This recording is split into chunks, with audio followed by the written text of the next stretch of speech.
It's LGBTQIA plus Pride Month in the U.S. This year, in New York City, where my practice is located, the theme for Pride Month is Strength and Solidarity, reflecting the power and resiliency of the LGBTQIA plus community and its allies. Tune in all month long as I focus on tips for LGBTQIA plus kids, parents, families, and allies. Today, I'm talking about LGBTQIA plus parents and the unique challenges they face in raising their families, as well as the ways in which these parents are resilient and resourceful in spite of those challenges.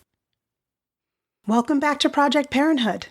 I'm your host, Dr. Nanika Coor, clinical psychologist and respectful parenting therapist.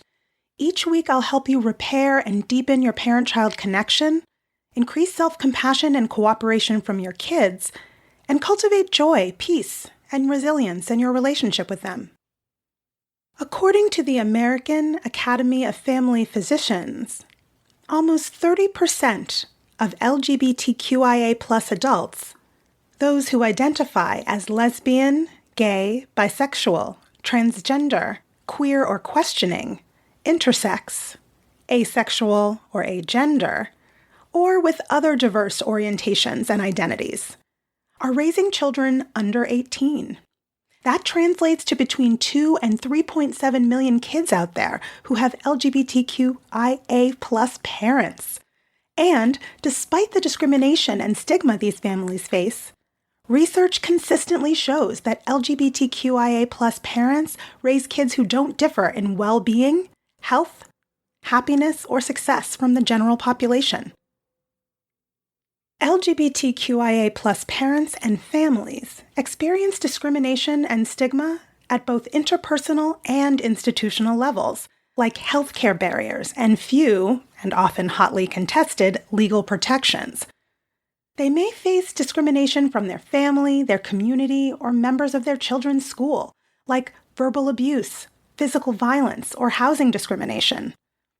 This can get in the way of them being open about their sexuality or gender identity, and can make it difficult to build relationships with other parents. There are fewer resources available to LGBTQIA plus parents than heterosexual parents, which can make it challenging to find parenting classes, support groups, or other resources that can help them raise their children.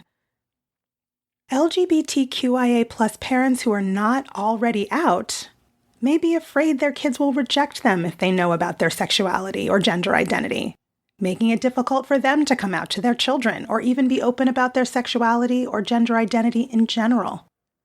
These are all chronic stressors that can lead to psychosocial and health disparities for LGBTQIA plus parents when compared to their cishet, or cisgender and heterosexual, peers. LGBTQIA plus parents are often viewed as a homogeneous group, but there's actually a lot of diversity among them. Just like any other family, they come in all shapes and sizes and are impacted by factors such as geography, class, ability, religion, race, ethnicity, education, income, and family formation pathways. And while raising kids involves both joy and challenges for any parent, LGBTQIA plus parents in America have the added complication of raising families in a heteronormative society. Heteronormativity is the concept that heterosexuality is the quote-unquote normal or preferred mode of sexual orientation. It's the assumption that gender is binary, or that there are only two distinct and opposite genders, and that the quote-unquote ideal sexual and marital relations are only between people of the opposite sex. A heteronormative family is generally assumed to be white, middle to upper middle class, with biological children. This means that the children of both white and Black, Indigenous, and other people of color, or BIPOC for short, LGBTQIA plus parents, are regularly exposed to TV, print media, and children's books that disproportionately represent the traditional binary family. These kids are well aware that their family is different from the quote-unquote norm of what they see in media or at school, or in their community. And while there's certainly a shift toward including more LGBTQIA+ people in the entertainment realms, there remain few role models or positive representations of BIPOC LGBTQIA+ parents in the media or in society.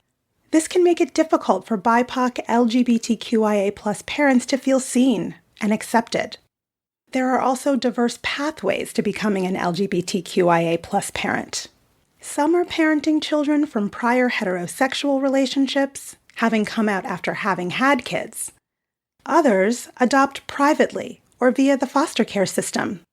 Some use donor eggs or sperm and/or have children through surrogacy or in vitro fertilization. It's important to remember that LGBTQIA+ families are thriving. In many ways, raising emotionally healthy kids is no different for LGBTQIA+ parents than it is for any other parents, but they have different challenges to face. Here are some ways that LGBTQIA+ parents can, and already do, raise children that thrive. Be open and honest with children.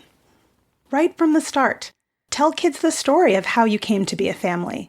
Prepare in advance for when your child becomes curious enough to begin to ask questions, and if you're partnered, make sure you agree on what your answers will be. As children develop more abstract understanding, you can begin to talk about things like reproductive technologies and the legalities of second parent adoption.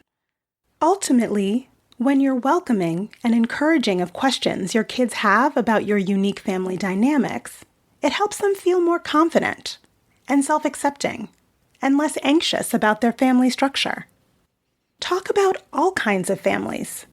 Starting in preschool, let your kids know that love is the important ingredient in what makes a family, and that families come in all shapes and sizes and configurations. Look for organic openings to talk about and normalize the idea of all kinds of families. Making sure your child knows that all the different kinds of families are valid and that no type of family is better than another. Allow kids freedom to explore their family fantasies. A young child with two fathers may want to make one of their stuffies into a mommy, or outright say they want a mommy. Don't correct them or try to get them to exile their mommy characters or wishes. I mean, I know a 7-year-old who wants her own Ferrari. Letting children experiment and play out their fantasies, identities, roles, and different family types is healthy for their development, allows them to use their imagination in creative ways, and sometimes helps them process complex feelings and experiences, like having a family that may look different than all of their friends' families. Be proactive about prejudice. Diffuse bullying and discrimination ahead of time, before your child's first day of preschool or grade school. Arrange to meet with the principal and teachers to tell them about the unique details of your family. For instance, if you are a transgender gestational parent, telling school staff ahead of time means your child won't be accused of lying when they say that their father gave birth to them. Let teachers know about other adults who are important to your children, like donors or birth parents. Provide or offer to suggest resources to learn more. Be a consistent presence in your child's school. Volunteer in the classroom and join the PTA or an affinity group. Donate LGBTQIA+ affirming books to the school library, and get local LGBTQIA+ organizations to present to school staff. Suggest ways that paperwork, class visuals, and curriculum could be made more inclusive. Know whether or not your child's school has documented policies in place for handling sexist, homophobic, or transphobic behavior at school. If the school doesn't already have policies against bullying and provisions for sexual and gender identity and expression, advocate for their inclusion. There will inevitably come a time when your child comes in contact with questions, comments, or situations that challenge their family's legitimacy and value. They may be teased or excluded by peers, or overhear someone using the word gay in a negative way. They may feel invalidated when teachers suggest kids in class make cards for their moms on Mother's Day, or be silenced when trying to share details about their family.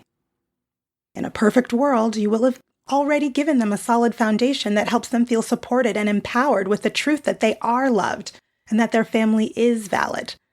Let them know that they have innate worth and individuality. Everyone is different and similar. That's what makes the world a complex and interesting place. Make sure that kids know that any harassment or bullying that they may encounter is entirely unacceptable, and that it's not their responsibility to defend their family or to correct or educate those who make ignorant comments. Seek community with and positive representations of children and families like your own. Both LGBTQIA+ parents and their children deserve to be connected with people and resources that reflect and validate their identities and their family. Foster pride. Get involved in local or online organizations, gatherings, and events where you can connect with other LGBTQIA+ parents and their children. Find role models and mentors that are the same gender as your child. If you've transracially adopted a child, it's imperative that your child have a role model or mentor that is their race.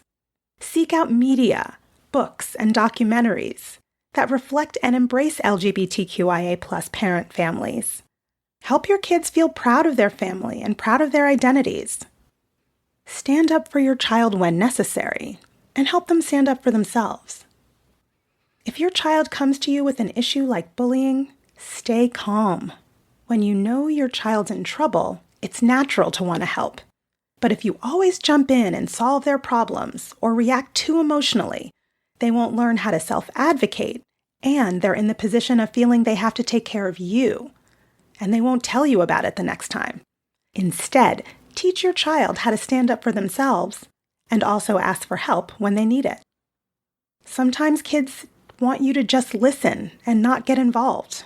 On the other hand, it's important to take action if your child is being repeatedly bullied or if they're being physically assaulted.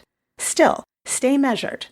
But find out what the school's bullying policies are and how you can help them handle the situation. As another part of self-advocacy, recognize that your child also has the joy and burden of coming out about their family.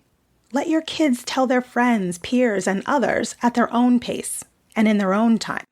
And finally, prioritize self-care.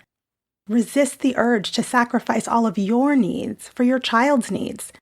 Set aside time for yourself individually and time with your partner as a couple. It's very difficult to keep your child's emotional cup filled if you don't fill yours first.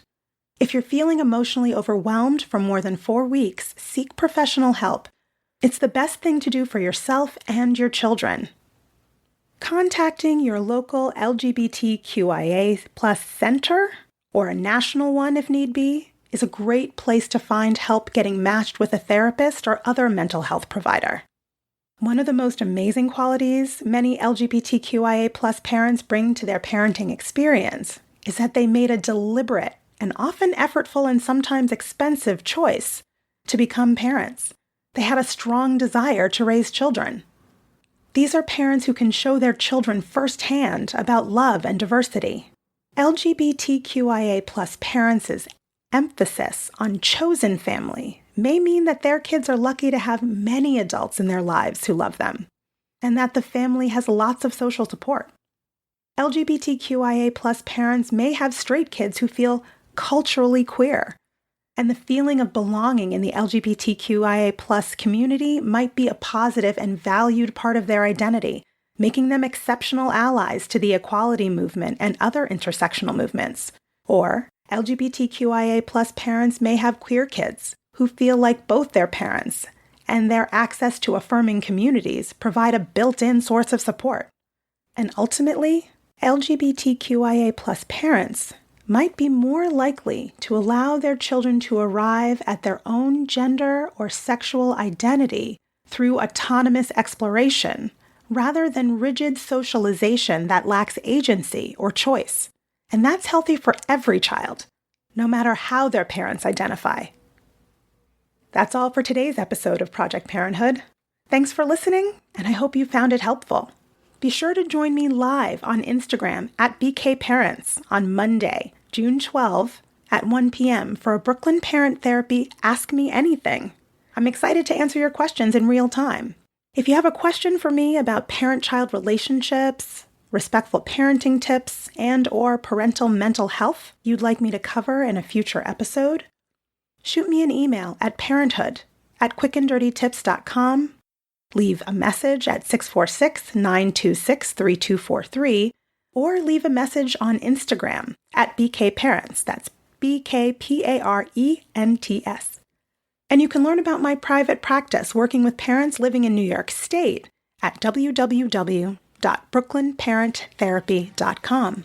Happy Pride Month, and catch you next week. Project Parenthood is a Quick and Dirty Tips podcast. It's audio engineered by Dan Firebend, and our director of podcasts is Adam Cecil. Our podcast and advertising operations specialist is Morgan Christensen. Our digital operations specialist is Holly Hutchings. Our marketing and publicity associate is Davina Tomlin. And our intern is Cameron Lacey.